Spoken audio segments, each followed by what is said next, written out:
nnukwu nwaanyị ga-adị ka Chineke aja agwụ agwụ. Achala ugo nwaanyị. Achala ugo nwaanyị.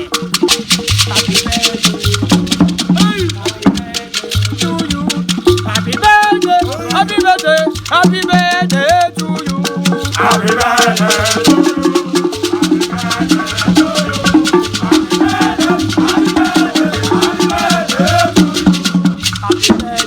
to you.